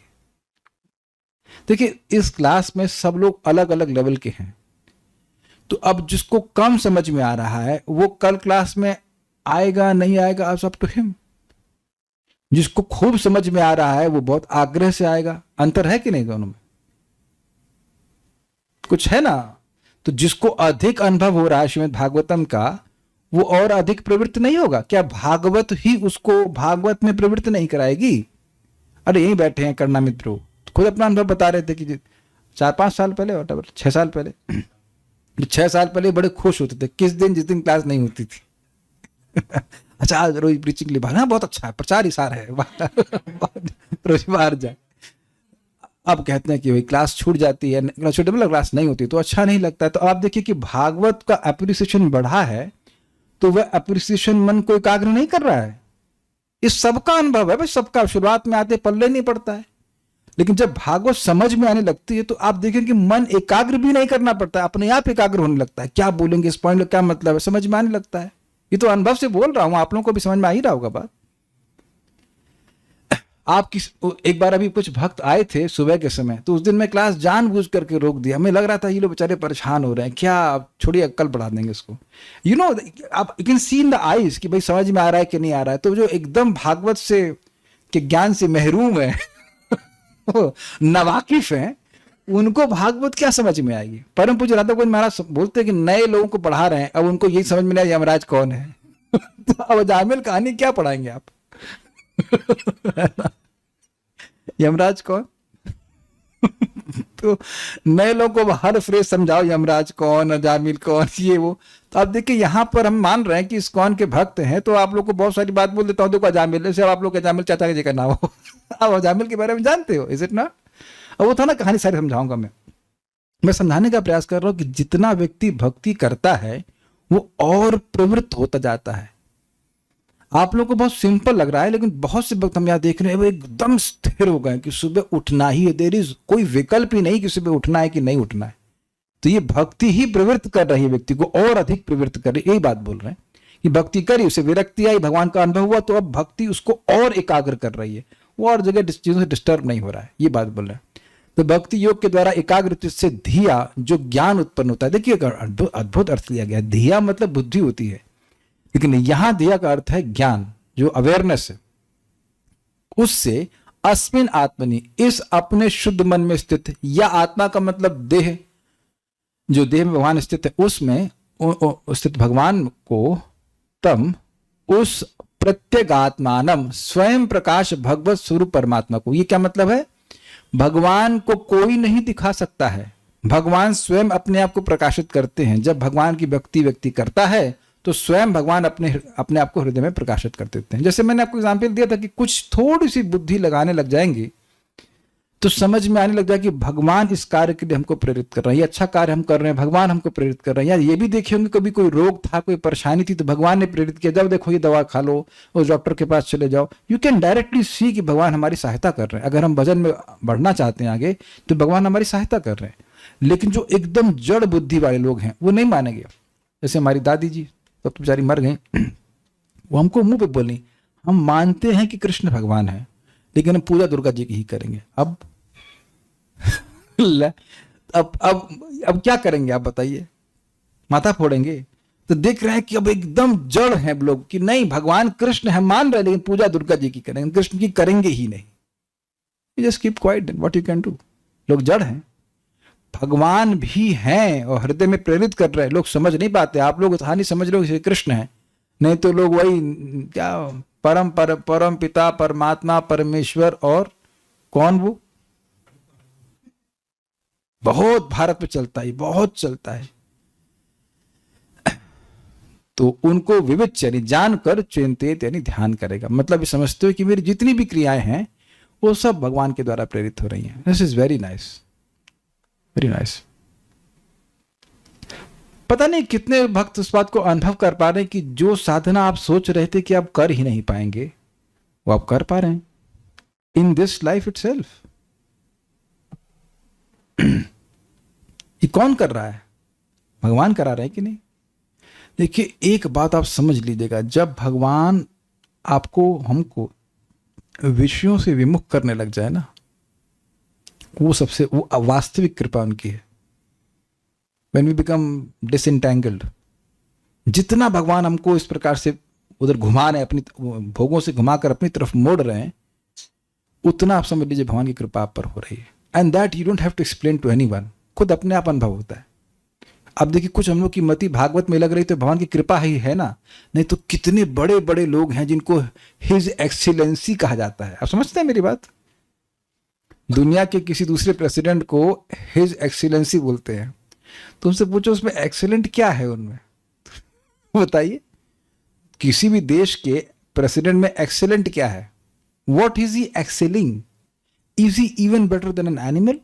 क्या वो एक जानवर से भी श्रेष्ठ है? आहार निद्रा भय मैथुन और क्या वो खाते हैं अनमेंशनेबल थिंग्स, फिर भी लोग बोल रहे हैं एक्सीलेंसी एक्सीलेंट। बोल देने से क्या एक्सीलेंट हो जाएगा? एक्सीलेंट वो व्यक्ति है जो श्रीमद् भागवतम को समझ रहा है, जो सुनना चाहता है और ऐसी चीज में प्रवृत्त करा रहे हैं भगवान। ही तो अद्भुत भगवान की कृपा है। ओके, भावार्थ दीपिका। पहले परमेश्वर की भक्ति करे और परमात्मा से भिन्न वस्तुओं से विरक्त हो जाए, वो हो भी जाता है, मतलब जो जड़ पदार्थ हैं। उसके पश्चात चित्त की एकाग्रता रूपी योग के द्वारा उत्पन्न जो ज्ञान है, उसके द्वारा परमात्मा स्वरूप क्षेत्रज्ञ को इस कार्य कारण समूह रूप शरीर में पृथक करके चिंतन करना चाहिए। ये समझ में आए बात? पहली चीज भगवान की भक्ति करे, नाम जप करे, भगवान के बारे में सुने, ठीक है, ओके। उसके बाद अब भगवान से अलग वस्तुओं से वह विरक्त हो जाए, मतलब जो भोग आदि की सामग्री है उससे वो नहीं, इसमें इंटरेस्ट नहीं ले, ठीक है। सेकेंड पॉइंट, अब आप ये देख पा रहे हैं कि भोगों की सामग्रियों में जाने से चित्त विभक्त हो जाता है। सबको दिखाना पड़ेगा कि समझ में आ गया? आइसक्रीम चाहिए, थोड़ा सा 10% आइसक्रीम चला गया, फिर गुलाब जामुन चाहिए, फिर बिरयानी चाहिए और ये चाहिए और रोटी और पकौड़ा। हम तो खाली खाने की बात कर रहे हैं। उसके बाद मकान चाहिए, दुकान चाहिए। भगवान कहाँ है इसमें?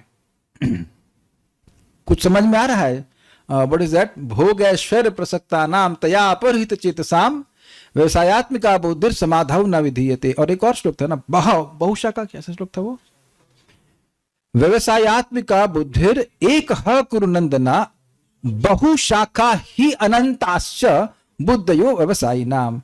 जिनका व्यवसायत्मक बुद्धि होती, निश्चयात्मक बुद्धि होती कि भाई मुझे भगवान की भक्ति करनी है, उनकी कितने बुद्धि होती? एक ही प्रकार की होती है, भाई भगवान के भजन करना है। लेकिन जिनको भजन नहीं करना है तो अब उनकी बुद्धि कैसी है? अव्यवसायी। जिनको भजन की बुद्धि नहीं है, निश्चयात्मक बुद्धि नहीं, तो अनंत प्रकार की बुद्धि, बहुशाखा, एक एक शाखा। आइसक्रीम खानी है, कौन सी आइसक्रीम खानी है? बटर स्कॉच खानी है कि और कौन सी तरह की? वो शाखा बनाते जाइए। घूमने जाना है, कहाँ घूमने जाना है? दार्जिलिंग जाना है कि यहाँ जाना है कि स्विट्जरलैंड जाना है कि? So you understand this point कि अगर वो इच्छा ही नहीं है तो वो सब शाखा बनेगी ही नहीं। क्या ये समझ में आ रहा है बात? तो ये मैं समझाने का प्रयास कर रहा हूं कि जो चित्त जब भगवान से विमुख होता है तो बहुशाखा हो जाता है। आपने देखा लोगों को कैसे वो फोन चलाते रहते हैं, उसे वे भी शायद थंब की एक्सरसाइज करते होंगे ना, एक नहीं पसंद, दो न, तो अब देख रहे चित्त फैलता जा रहा है, फैलता, ये देख लो, वो देख लो, वो देख लो, नहीं, उसमें संतुष्ट नहीं होता। तो कह रहे हैं भगवान की भक्ति करी तो भोगों से विरक्त हो गए। तो चित्त को जो फैलाने वाले विषय थे वो नष्ट हो गए आपके, कि नहीं हो गए? क्या लैंग्वेज समझ पा रहे हैं? फिर समझा रहा हूं, भक्ति करी तो अब आपको विषयों से विरक्ति हो गई, और विषयों से विरक्ति हो गई तो चित्त अपने आप एकाग्र हो गया भगवान।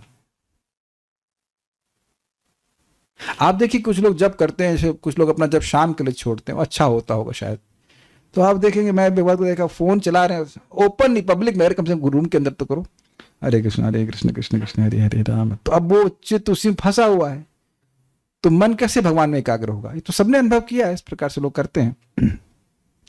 तो ये समझ में आ गया कि चित्त, क्योंकि जगत से विरक्ति हो गई तो अब चित्त में वो सब चीजें नहीं आती, तो चित्त एकाग्र हो गया। और अब मन एकाग्र हुआ है, तब वो भगवान का ध्यान मन में कर सकता है। इजी है कि नहीं? और बैठे ध्यान करने बैठे तो मतलब वो कहाँ अरे वो शेयर्स में ये हो गया, बम गिर जाएगा, ये बहुत सारी बातें लोगों के मन में चलती रहती हैं, तो वो सब नहीं हो सकता। तब व्यक्ति समझ पाता है कि भगवान इस शरीर में है और वो इस शरीर से अलग है, वो शरीर के नियामक, ये बात बोल रहे हैं। अच्छा, ये समझ आ गया? कार्य कारण समूह रूप शरीर में आत्मनि शब्द की व्याख्या हो रही, मतलब इस शरीर में कार्य हैं और कारण हैं। कार्य कारण स्वरूप शरीर में मतलब कैसे समझाऊं इसको? शरीर में बहुत सारे कार्य दिख रहे हैं आपको, इफेक्ट्स, आंख, नाक, इंद्रियां सब दिख रही हैं, और उनके पीछे कारण भी हैं। इट्स लाइक फॉर एग्जाम्पल, मन में कुछ विकार आया और वो कारण हुआ, और वो विकार शरीर में उत्पन्न होता है कि नहीं? मान लो मन में क्रोध आया तो वो इंद्रियों में प्रकट होता है कि नहीं? मैं एक एग्जाम्पल दे रहा हूँ, बाकी पूरा शरीर ही कार्य कारणात्मक है। एक्चुअली कोई भी जगत में वस्तु तो कार्य कारणात्मक है। ये शरीर कहीं से आया है, इस शरीर के कुछ उत्पादन है, सीधी सीधी बात ही है। इजी, ठीक है। सारार्थ दर्शनी संख्यानुकथन का प्रयोजन कह रहे हैं, मतलब ये सांख्य क्या गिनाया गया, इसका प्रयोजन कह रहे हैं कि काहे सब बोल रहे हैं, शायद गिनती क्यों कर रहे हैं? तो कहने तम प्रत्यगात्मानम, प्रत्यगात्मा कहने से प्रत्यक यानी कि अतीन्द्रिय ज्ञान गम परमात्मा को यानी अंतर्यामी को जानना होगा। ये क्या हुआ भाई?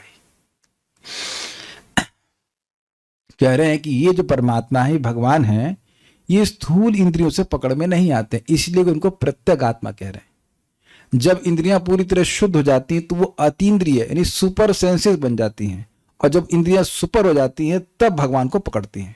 सुखम आतंतिकम यतत बुद्धि ग्राह्यम अतीन्द्रियम। तो नॉर्मल आंखें हैं, कान हैं, ये सब भगवान को नहीं पकड़ते हैं, लेकिन भगवान गीता में कहते हैं जितात्मनः प्रशांतस्य परमात्मा समाहित, जिसने अपने मन को जीत लिया है वो परमात्मा को पकड़ पाता है। तो आपको मैंने समझाया था कि रेडियो खराब है तो कुछ नहीं आता है सिग्नल, लेकिन जब रेडियो ठीक हो जाता है तो सिग्नल पकड़ने लगता है। तो जब इंद्रियां शुद्ध हो जाती हैं तब भगवान को समझते हैं, इसलिए कह रहे हैं तम प्रत्यगात्मान। बात तो इजी है, समझ में आ रही है कि नहीं हम नहीं जानते, लेकिन बात यही है कि जब तक इंद्रियां पूरी तरह शुद्ध नहीं हो जाएंगी, इंद्रियां बाहर की हैं। जैसे मान लीजिए अब कोई व्यक्ति पिक्चर देख रहा है इस समय, समझ लीजिए कि इस समय जो हीरो हीरोइन है वो भागवतम को कितना समझ रहे होंगे। हमको बहुत डाउट है कि भागवतम शब्द भी जानते होंगे कि नहीं। वो क्लियर है ना कि जो भौतिकतावादी लोग हैं वो अब उनकी इंद्रियां तो विषय में जा रही पूरी तरह से, तो भागवतम भगवान ये क्या समझेंगे? कुछ नहीं समझेंगे ना। अब तो समझ में आ रहा है। तो इंद्रियां जब शुद्ध होती हैं तो भगवान की बात समझ में आती, इसलिए भगवान को प्रत्यगात्मन कह रहे हैं। ठीक है। अस्मिन आत्मनि, इस कार्य कारण संघात रूप देह में, मतलब यह शरीर जो कार्य कारण स्वरूप है, अथवा जीवात्मा में ही चिंतन करना चाहिए, अपने हृदय में ही चिंतन करना चाहिए। दोनों अर्थ हो सकते हैं। अस्मिन आत्मनि शब्द था, मतलब आत्मा का अर्थ शरीर भी हो सकता है और आत्मा का अर्थ जीवात्मा भी हो सकता है। तात्पर्य मनुष्य अपने भीतर परमात्मा का साक्षात्कार कर सकता है। वे मनुष्य के शरीर के भीतर रहते हैं, किंतु वे शरीर से अलग हैं अथवा शरीर से परे हैं। स्पष्ट है। यद्यपि परमात्मा व्यष्टि आत्मा के साथ इस शरीर में आसीन है, किंतु शरीर में उसकी कोई अनुरक्ति नहीं होती जबकि आत्मा की होती है। ये भी स्पष्ट है। वो दो तोते वाली बात समझ आता है ना आपको, एक तोता फल खा रहा है, दूसरा तोता देख रहा है क्या कर रहा है ये। अतएव मनुष्य के भक्तिमय सेवा के द्वारा इस भौतिक शरीर से अपने को विलग कर लेना चाहिए। ये थोड़ा समझना चाहिए। देखिए, हम देह में रह रहे हैं, ठीक है, फर्स्ट क्लास, लेकिन देह के लिए नहीं रहना चाहिए। एग्जाम्पल दूंगा आपको, कार में लोग बैठे हैं, तो जो ड्राइवर है उसको पता है कि हवा है कि नहीं, पेट्रोल है कि नहीं, इत्यादि इत्यादि, लेकिन वो कार के लिए नहीं बैठा है। कार में बैठा है लेकिन कार के लिए नहीं बैठा है। कुछ अंतर देख रहे हैं। वो जान रहा है कार में पेट्रोल भराना है और कार से में जाना है, लेकिन वो ये नहीं मान रहा होता कि वो कार है। लेकिन सामान्यतः जो जीव है वह केवल देह के लिए ही कार्य कर रहा होता है, आत्मा के लिए कुछ नहीं कर रहा होता। तो जब हम शरीर का उपयोग देह के आत्मा के उत्थान के लिए करते हैं, तो इस प्रकार से हम अपने आप को शरीर से अलग रख सकते हैं। एग्जाम्पल आपको दूंगा, जैसे किराए के मकान में आप रहें, तो आपको पता है ये दरवाजा है, ये है, वो फलाना ढिमकाना जो कुछ भी है, लेकिन वो आपका नहीं है, वो याद रहता है ना? क्लियर है ना? तो रह रहे हैं आप, बाल्कि मुझे लोग बोल देते हैं खरीद लिया मकान। हमने कहा नहीं नहीं, खरीदे नहीं है, ये हमारा नहीं है, हमारा तो कभी था ही नहीं। जो हमारा था वो हमारे हाथ से चला गया, हम रहना नहीं चाहते। इसी उसी तरह से देह भी हमारा नहीं है, ये देखने वाली बात है बस। क्लियर? तो देह हमारा नहीं है, भगवान के द्वारा दिया गया है, देह को भगवान की सेवा में उपयोग करना, सिंपल सी बात है। यहां पर यह स्पष्ट उल्लेख है भक्त्या, या यहां पर यह स्पष्ट उल्लेख भक्त्या है कि मनुष्य को परमेश्वर की भक्ति करनी होती है। जैसा कि श्रीमद् भागवत 1:2:7 में कहा गया, वासुदेवे भगवती भक्ति योग प्रयोजिता। जब वासुदेव अर्थात सर्वव्यापी भगवान विष्णु की शुद्ध भक्ति की जाती है, तो इस भौतिक जगत से तुरंत विरक्ति उत्पन्न होने लगती है। इसीलिए तो आप लोगों, बहुत से लोगों को अब अपने रिश्तेदारों की बातें नहीं अच्छी लगती, पढ़ाई करना अच्छा नहीं लगता। वो पहले भी कचरा ही था, अब आपको दिख रहा है कि वो कचरा है। Just that simple. आप ठीक हो रहे हैं, कॉन्ग्रेचुलेशंस। कुछ लोग कहते प्रभु जी हमको अच्छा नहीं लग रहा है, क्या हो रहा है? हमने कहा सही हो रहे हो, अच्छा हो गया, हो रहा है, सही हो रहे हो। नहीं हो रहा है तो चिंता करना चाहिए, हो रहा है तो चिंता नहीं करना चाहिए, ठीक है? और ये रुकेगा भी नहीं। अगर कथा सुनते रहे और जप करते रहे तो अब ये विरक्ति बढ़ेगी ही। एक माता जी को उनके रिश्तेदार बोले, लगता है तुम 2 साल में हमसे बहुत दूर हो जाओगी। 2 साल? 2 साल तो बहुत होता है भाई। भागवत अगर आप रोज सुन रहे हैं, you will be a different person with in a month. अगर आप रोज नियमित रूप से सुने, रोज चैंटिंग करें, तो 1 महीने में ही चेंज हो जाती है बुद्धि। It's very powerful. इस क्लास के बाद कुछ बोलना चाहता हूँ, इसको पूरा करके बोलता हूँ, ऐसे भी बोल देता हूँ मैं।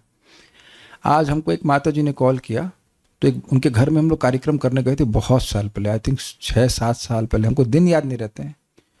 तो आज बाद में हम लोग खैर वापस अपना आ गए थे, यहाँ पे रह रहे थे, और वो मालूम चला कि उन प्रभु जी ने आत्महत्या कर ली। तो शॉक्ड। कुछ प्रॉपर्टी का केस था। फिर मैंने कहा माता जी मेरी तो पास तो कोई प्रॉपर्टी नहीं है। कारण में तो आपके पास क्या प्रॉपर्टी है? इनके पास तो नहीं। Very happy.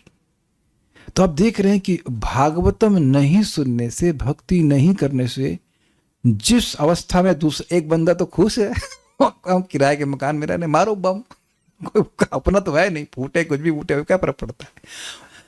कुछ भी टेंशन नहीं है। इधर वाले बाबा को भी कोई दिक्कत नहीं है, रामराज प्रभु को कोई दिक्कत है इधर नहीं, उनको भी कोई दिक्कत नहीं। We are just damn happy, absolutely happy. उसी चीज में मर मर के व्यक्ति मर ही गया। तो चलो कोई जप किए भक्ति की तो ठीक है।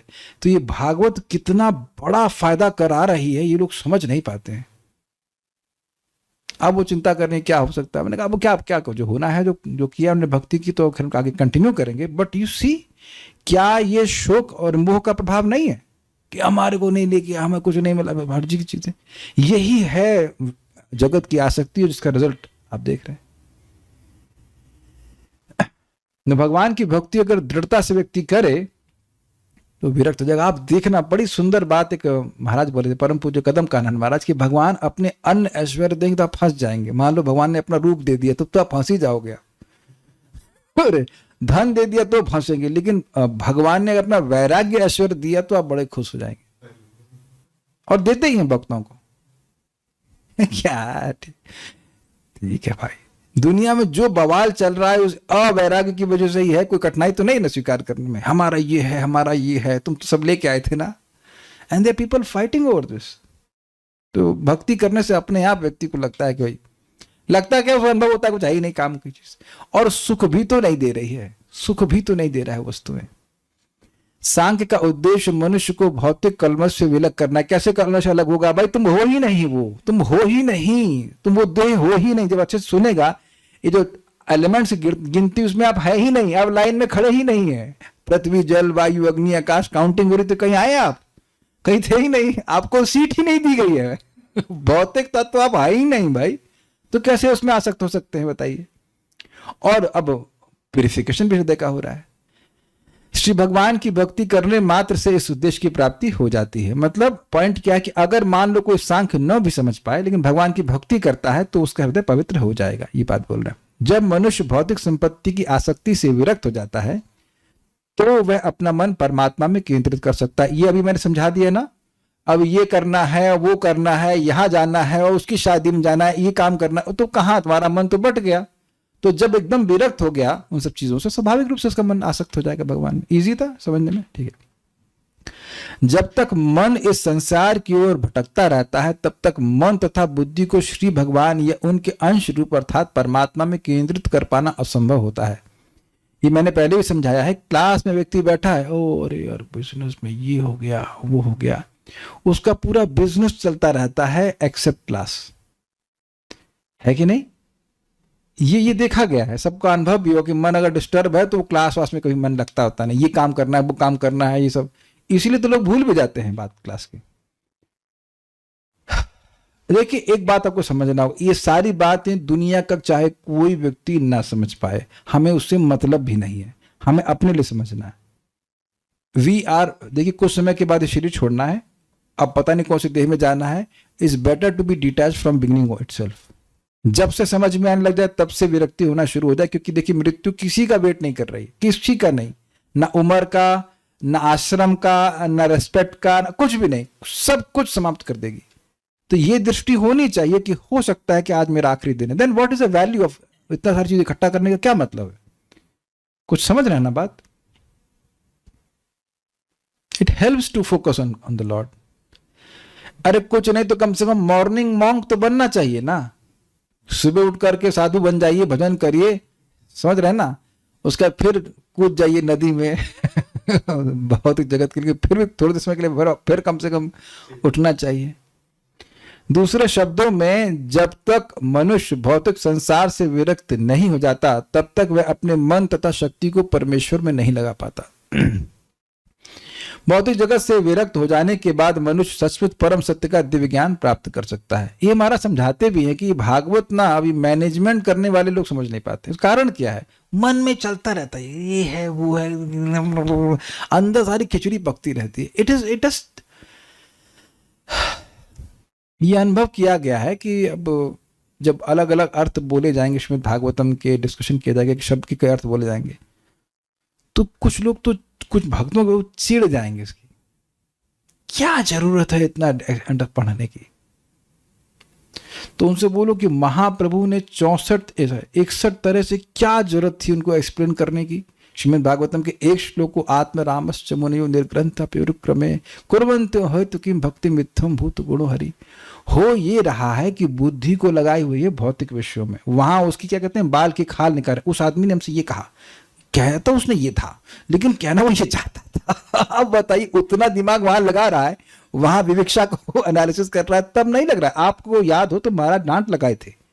द्वितीय स्कंद का जो चतुश्लोक की भागवत हमें उसकी क्लास दे रहे थे रामकृष्ण प्रभु के घर में। उसके बाद स्टूडेंट्स को डांट लगा रहे थे कि कुछ पढ़ते भी हो, उसके बाद कुछ पढ़ने से धारणा होती है ना कि तो बस ऐसे सुन लिया, उसके बाद सब झड़ जाता है, खत्म हो जाती बात। इट्स रिकॉर्डेड देयर, महाराज डांट लगाए थे वहां पे। कुछ पढ़ना चाहिए, नहीं तो वही सब सुन, भागवत सुना, उसका फिर वही सब चर्चा में मन लगा रहेगा, उसको इंपॉर्टेंट मान रहे हैं तब ना।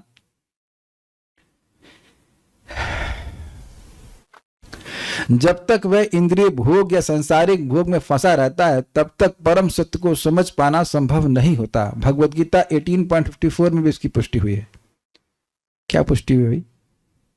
ब्रह्मभूत प्रसन्नात्मा, I think that is a shloka. Yes.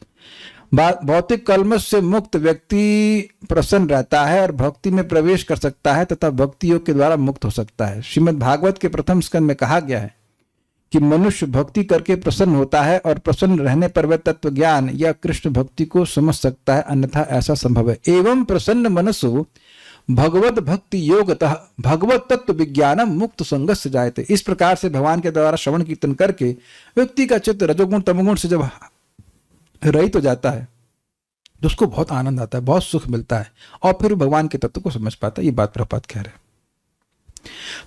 प्रकृति के तत्वों का विश्लेषणात्मक अध्ययन मीन्स क्रिटिकल एनालिसिस तथा परमात्मा में मन को केंद्रित करना, यही सांख्य दर्शन का सार है। मतलब समझे कि भाई ये एलिमेंट्स हैं, हम इनमें से कुछ नहीं है और भगवान इसके परे तत्व है, उन पे मन लगाना है। इस सांख्य योग की सिद्धि परम सिद्धि की भक्ति के साथ पूर्ण होती है। मतलब सांख्य योग को करना ही इंपॉर्टेंट नहीं है, उसका कंक्लूजन है कि भगवान की भक्ति करनी चाहिए।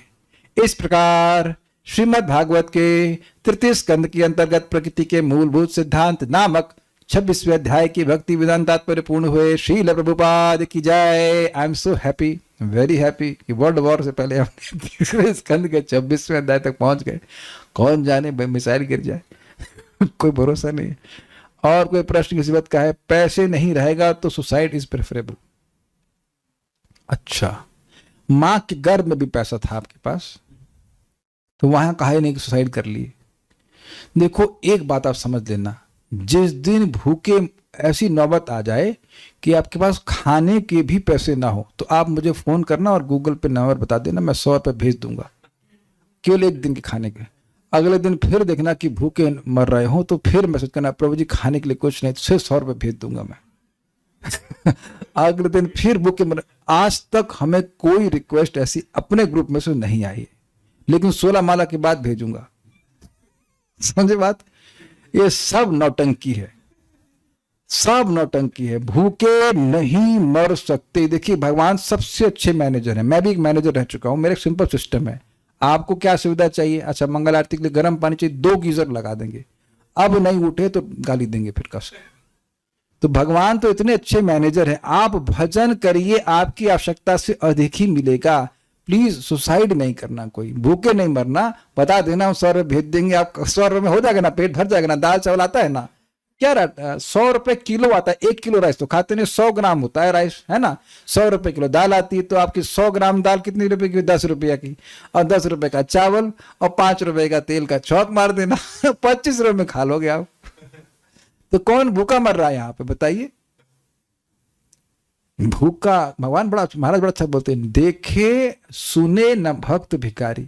ठीक है, जो अपने कर्तव्य करने वो करने चाहिए, लेकिन चिंता नहीं करनी चाहिए, चिंता नहीं करनी चाहिए। भूखे नहीं मर सकते, मरेंगे तो डायबिटीज से मर सकते हैं। मीठा खा खा कर भक्त फैटी लीवर हो जाएगा, मर जाएंगे खा खा करके। भूखा नहीं मर सकता। आप लोगों के कान में आया कि कोई भक्त भूखा मर गया हो? Have you met?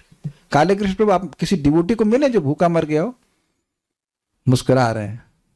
खाना ना बनाए वो अलग बात है, आलसी कहीं का, लेकिन मतलब भूखा नहीं मर सकता है।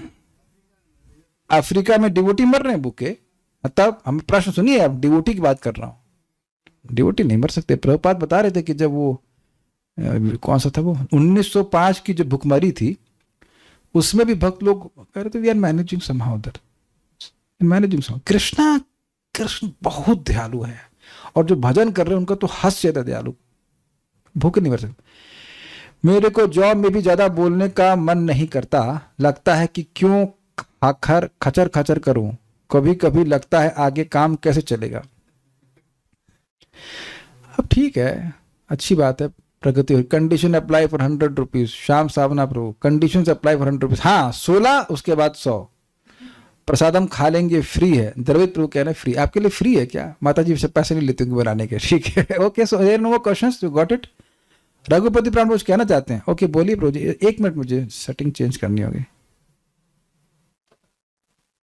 देखिए, जो लोग भगवान को गाली दे रहे हैं उनको भी भगवान रोटी दे रहे हैं, और अब जप कर रहे हो तो भगवान की भक्ति कर रहे हो तो ऐसा होगा? ऐसा नहीं हो सकता। हमें आज तक कोई मिला नहीं है। अरे बरसाना आप जाइए, एकदम अंदर कहीं कोई गुफा है, उसमें पूजा चल रही है, तो पूजा भी चल रही है, पराठे भी सेक रहे हैं, सब खा रहे हैं, और वो छोड़िए, हमें तो आश्चर्यचकित हो गया, इस्कॉन का ही भक्त था, वो बाबा जी बन गया। तो जो गहवर वन है, देखा आपने, वहां पे गहवर वन में एक सरोवर है, वहां पर वो लिटरली ओपन में रह रहे थे, और मैं और सनक सनातन पे वहां पहुंचो तो हमको डोनेशन दे रहे अरे वाह भैया, अपनी स्थिति को देखो जरा, दिस इज अमेजिंग। मैं सच बोल रहा हूं, there is no shelter, open, पेड़ के नीचे रह रहा है वो बंदा, भक्त हमको कह रहे हैं हाँ हमसे तो जो भजन कर रहा है वो कैसे भूखा मर सकता है? नॉट पॉसिबल, कहीं संभव नहीं है। अब आप इसको समझिए, ऐसा क्यों संभव नहीं है? यही तो पढ़ा आपने, सब भगवान नियामक हैं, ईशस् ही वशे लोको, यो बिल्कुल हाथ में है भगवान के सब कुछ। अपना धर्म कीजिए, भक्ति कीजिए, भगवान देखिए कि निर्वाह करते हैं। हाँ रघुपति प्राण प्रभु बोलिए। हरे कृष्ण प्रभु जी। बोलिए।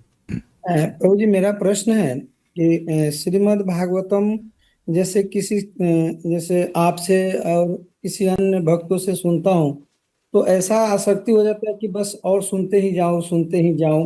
और कभी कभी क्लास जब नहीं अटेंड कर पाते हैं तो एक छटपटाहट सा हो जाता है कि यार, क्योंकि हमारा काम अलग अलग है, शिफ्ट डिफ्ट है। तो प्रभु ऐसा होता है कि छटपटाहट होने लगता है कि मैं आज क्लास क्यों नहीं जो मैं सुन पाया, ये मेरा दुर्भाग्य है। और यही श्रीमद् भागवतम किसी अन्य भक्त से सुनता हूँ तो ऐसा कभी कभी मुझे लगता है कि मैं यहाँ से उठ के ही भाग जाऊं, मैं सुनूं नहीं। तो इसमें मेरा क्या त्रुटि है प्रभु? देखिए, एक बहुत सिंपल सी बात है, त्रुटि आपकी नहीं है। प्रश्न समझे, प्रश्न यह है कि वो प्रवचन सुनते हैं, यहाँ आते हैं तो आपको अच्छा लगता है, कोई और भक्त बोलते हैं तो अच्छा नहीं लगता। देखिए बात बहुत सिंपल है, इट इज भागवतम तो है ही, it has to do with the presentation. देखिए जब एक हमने बहुत सिंपल शिक्षा ग्रहण करी है, एक व्यक्ति बोल रहे थे, भक्त बोल रहे थे, शंकराचार्य जी को कोट कर रहे थे, प्रवचनम मीन्स अध्यापनम।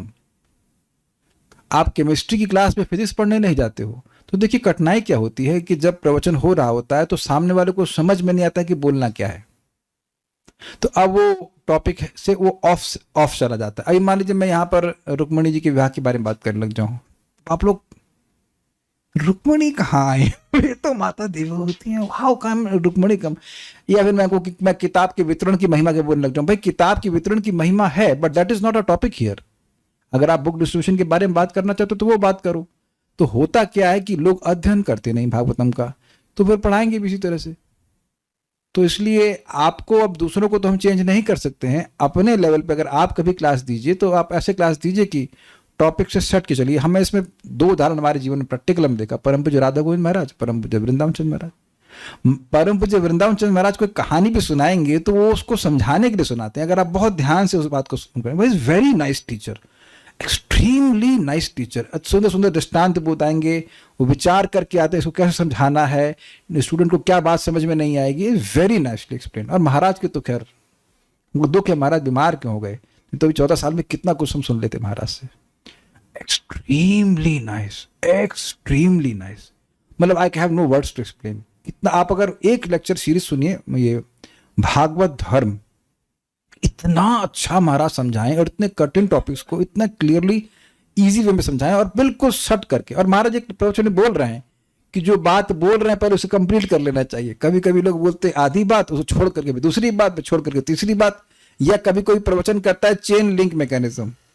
चेन लिंक मैकेनिज्म क्या मतलब, बोल रहा है उसको एक शब्द आया, उस शब्द के फिर कनेक्ट करके कुछ और बोला, फिर एक और शब्द आया, ऐसा करके पूरी एक चेन बन जाती है और आपको समझ में नहीं आता कि क्या बोला जा रहा है। Then you feel unsatisfied. तो ये शैली है बोलने की कि आपको जो भी विषय दिया जाए उस पर बोलना चाहिए। ये भी एक है कि one should feel satisfied. Prabhupada ji के तात्पर्य में इतना सारी बातें, आचार्यों की बात को लेकर समझना चाहिए। और एक और को रहस्य बता रहा हूं मैं, जो महाराज ने बताया था, लिंक। जो श्लोकों का लिंक श्रीधर सीधा स्वामी देते हैं, चक्रवर्ती पाद देते हैं, उससे और मजा आता है कि भाई ये श्लोक बोल क्यों रहे हैं। नहीं तो बहुत बार डिसकनेक्टिविटी महसूस हो जाएगी, भाई ये श्लोक आया ही क्यों। आप देखो कि सांख्य की बात चल रही थी, एकदम से भक्ति की बात कहां से आ गई। तो जब समझते हैं कि भाई ये सांख्य को बताने का प्रयोजन ही था कि भक्ति करनी चाहिए, तो व्यक्ति को अच्छा लगता है।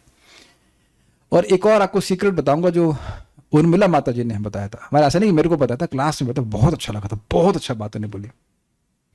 उन्होंने बोला भगवत गीता में भगवान कहते हैं वादः प्रवदतामहम। वाद मतलब होता है कंक्लूजन। तो कोई भी बातचीत चल रही है उसका कंक्लूजन ड्रॉ होगा तो भगवान वहां उपस्थित होंगे। तो अगर कोई बात है, कोई प्रवचन किया गया, उसमें लोगों को कंफ्यूज छोड़ दिया गया, वो यही समझ नहीं पाया कि हम सुने क्या आज।